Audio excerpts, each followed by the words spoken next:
Valerie tahu dia akan mati di tangan laki-laki ini jika kebohongannya terbuka. Tapi untuk sementara, dia akan menyembunyikan fakta bahwa dirinya bukanlah Megan yang mereka benci ini demi uang. Valerie akan memanfaatkan kesempatan ini untuk mendapatkan uang biaya perobatan Nicky. Sudah kuduga, mana mungkin seekor hewan bisa berubah dalam sehari, sindir Jupiter tanpa ampun. Kau sengaja mengubah identitasmu untuk membuatku tertipu, tapi ternyata keserakahan yang ada di dalam dirimu tidak bisa kau tutupi lebih lama lagi. Jupiter berkata dari balik gigi-giginya yang saling mengatuk. Hewan lagi? Ini kali kedua Jupiter mengatainya seperti itu, dan Valerie tidak bisa melakukan apapun. Dia biarkan laki-laki itu menganggap dirinya adalah Megan yang bersifat seperti hewan, demi membuatnya yakin bahwa Valerie adalah Megan. Tapi ternyata diamnya dia justru memicu kemarahan Jupiter, sehingga lelaki itu menatapnya tajam. Rahangnya mengeras dan sorot kebencian terlihat jelas di kedua matanya. Jupiter tidak bisa menahan lidah untuk tidak menghina Valerie lagi. Kau mengakui dirimu hewan? Sebab itu kau diam kusebut begitu? Katanya diiringi gagah mengejek. Hinaan ini sudah sangat di luar batas. Tanpa berpikir panjang, Valerie mengangkat wajahnya dan membalas tatapan dari tuan yang tidak punya hati itu. Anda kaya dan memiliki wajah yang tampan? Saya heran, kenapa dulu Anda menikahi seekor hewan?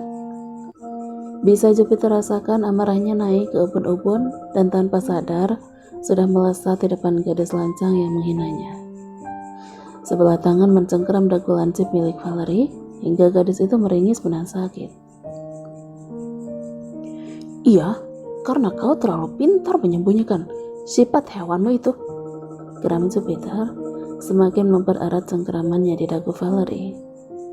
Dan setelah akhirnya aku sadar kau adalah seekor hewan, aku sangat tidak sabar ingin mematahkan lehermu ini. Valerie merasakan tangan itu mulai turun ke lehernya. Jari-jari besar milik Jupiter semakin kencang mencekik leher kecilnya yang putih. Valerie sampai tercekak, napasnya tertahan di tenggorokan. Rasa sakit mulai menjalar di sekitar lehernya dan membuat wajah gadis itu memerah. Jika Jupiter mencekiknya lebih lama lagi, Valerie takut dia akan kehilangan nyawanya bahkan sebelum mendapatkan uang dari lelaki ini. Apa yang sudah Valerie lakukan sebenarnya? Apakah dia sudah gila sehingga mengakui diri sebagai Megan? Jika dia sampai mati di tangan laki-laki ini, Nicky akan mencari sebatang kara di dunia. Uang katamu? Jupiter menggeretakkan giginya. Maka matilah lebih dulu agar aku bisa menguburmu dengan uang. Semakin lama laki-laki itu mencengkeram lehernya, semakin sakit pula Valerie rasakan di sana. Kedua tangan berusaha menggapai pergelangan Jupiter, berharap dia bisa lepas dari lengan laki-laki itu. Bola mata yang membulat sempurna pun mulai terbalik sehingga hanya putihnya saja yang terlihat. Jupiter sudah seperti manusia yang kesetanan. Ketika akhirnya Valerie berhasil memukul pelan pergelangan Jupiter, lelaki itu seperti tersadar bahwa dia hampir saja menjadi pembunuh. Dia melepaskan cengkeramannya dengan kesal, membiarkan tubuh Valerie jatuh ke atas lantai. Aku bisa membunuhmu kapan saja jika aku ingin, tapi aku akan rugi jika membunuhmu secepat itu, kata Jupiter. Kuperingatkan agar jangan kau coba-coba memancing amarahku jika kau masih menyayangi nyawamu, ancamnya pelan tapi cukup tegas di telinga. Gadis yang terkapar di atas lantai masih berusaha mengumpulkan udara untuk mengisi paru-parunya. Valerie terbatuk memegangi leher yang terasa sangat sakit. Beberapa saat dia harus menahan diri untuk tidak menjawab setiap perkataan Jupiter. Manusia seperti apa laki-laki ini sebenarnya? Dia berkata rugi jika membunuh dengan cepat. Apakah mungkin dia berpikir untuk menyiksa Valerie selamanya? Apapun niat laki-laki ini, Valerie tidak akan membiarkan dirinya mati dalam keadaan yang sia-sia. Kau merasa takut jika Rainer membencimu setelah membunuhku? Sahut Valerie di antara napas yang tersengal. Diam, sentak Jupiter. Aku tidak akan sungkan membunuhmu detik ini juga. Jika kau berani membuka mulut ini sekali lagi.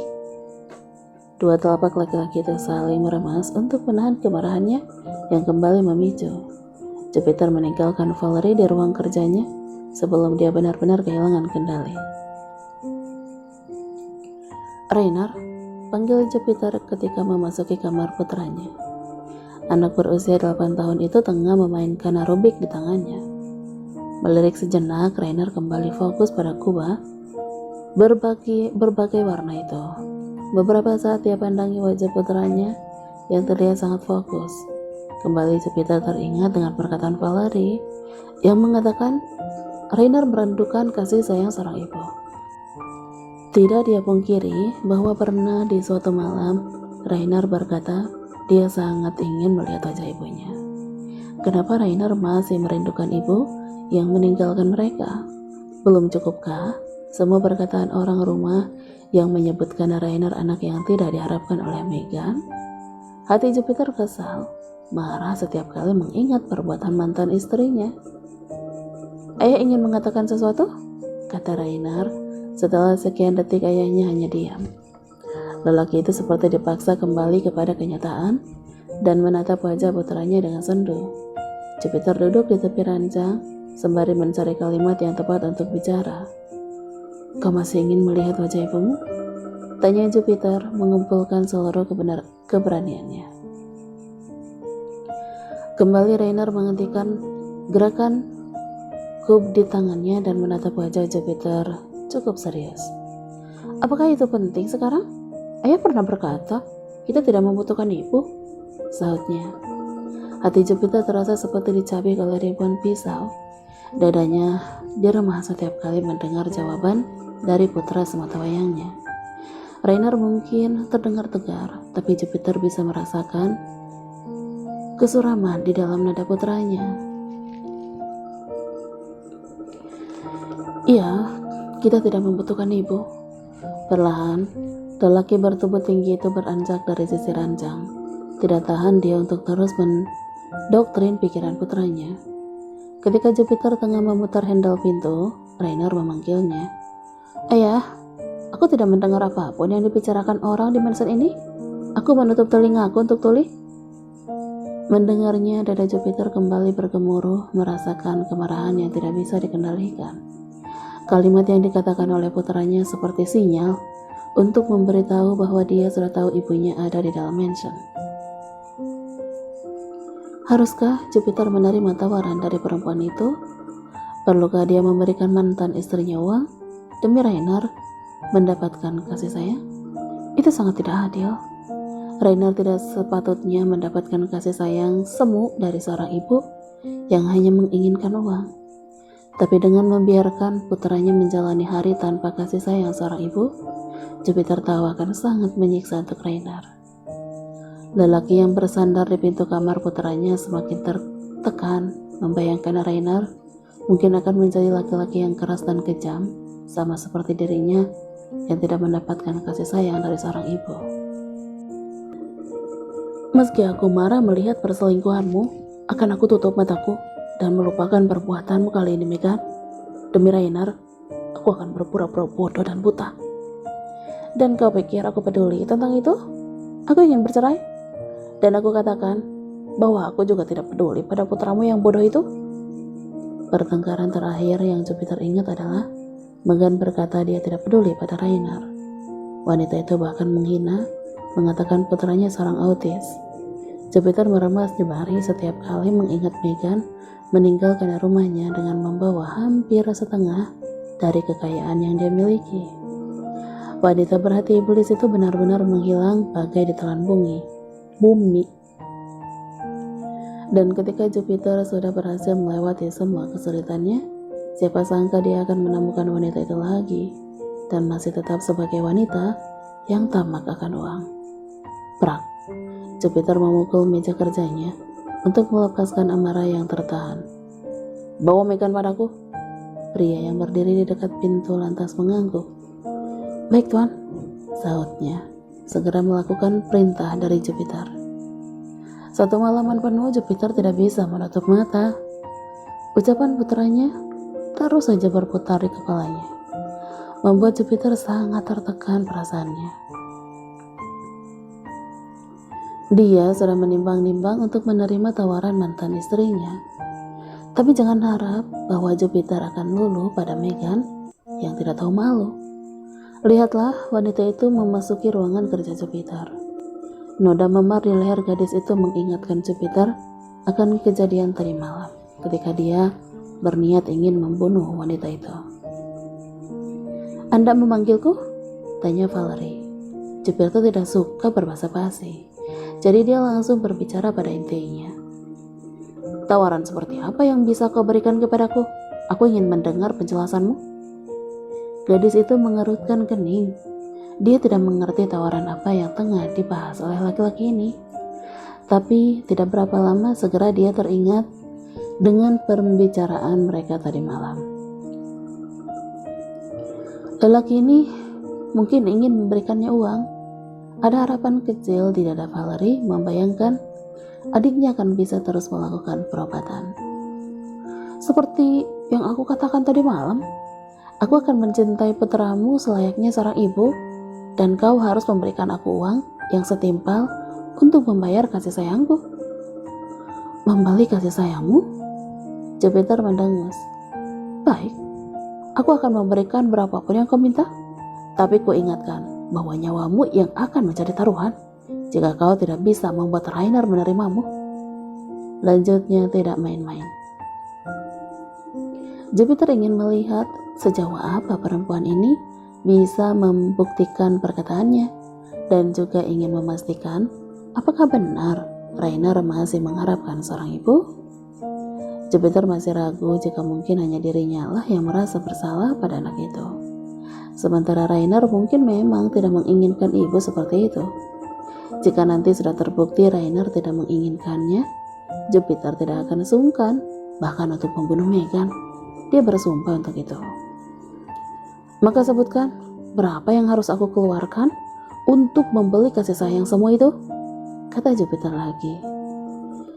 Berpikir sejenak, Valerie menghitung nominal dari biaya perobatan adiknya yang sudah menunggak. Itu sangat banyak, dan dia sedikit ragu. Mungkin lelaki di depannya ini akan menertawakannya. Tapi jika terus diam, bukankah dia yang akan rugi? Jupiter mungkin akan memberikan nilainya sendiri. 1 bulan, aku 1 bulan, kau harus membayarku 100 juta. Dan untuk bulan pertama ini, kau harus memberiku upah sampai 6 bulan pertama. Tawar Valerie, kakinya bergetar ketika dia menyebutkan angka yang sangat fantastis. 600 juta untuk kasih sayang semu? Ayolah, bahkan dia sendiri bukanlah Megan, wanita yang dicari laki-laki ini. Tapi Valerie sudah sangat putus asa ketika teringat dengan perkataan Dr. Sanders kemarin malam. Belum lagi jika suatu saat kebohongannya terbongkar, Jupiter pasti akan membunuh dirinya. Kematiannya tidak boleh sia-sia. Valerie harus mendapatkan upah yang setimpal untuk nyawanya. Kau masih sangat licik. Kau selalu meminta segalanya dibayar di depan. Baik, uangmu akan aku siapkan, dan bersiap jugalah kau untuk mencintai putraku. Tapi jika dalam 6 bulan pertamamu tidak bisa mengubah Rainer, nyawamu yang akan menjadi taruhannya. Dengan dia yang menghilang, Rainer membencinya. Dan kemarin juga gadis itu berkata dia bukan ibunya Rainer yang lari. Jika tiba-tiba saja dia mengaku sebagai ibunya Rainer, bukankah nanti akan mendapatkan kebencian dari anak itu? Jupiter tahu betul watak putranya sangat keras dan memiliki temperamen yang buruk. Megan tidak mungkin bisa sabar menghadapinya.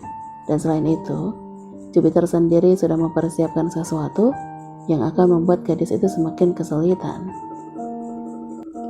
Ketika Valerie akhirnya keluar dari ruang kerja pria itu, dia menghembuskan napas kasar untuk mengeluarkan ketakutan yang menggerogotinya sejak tadi.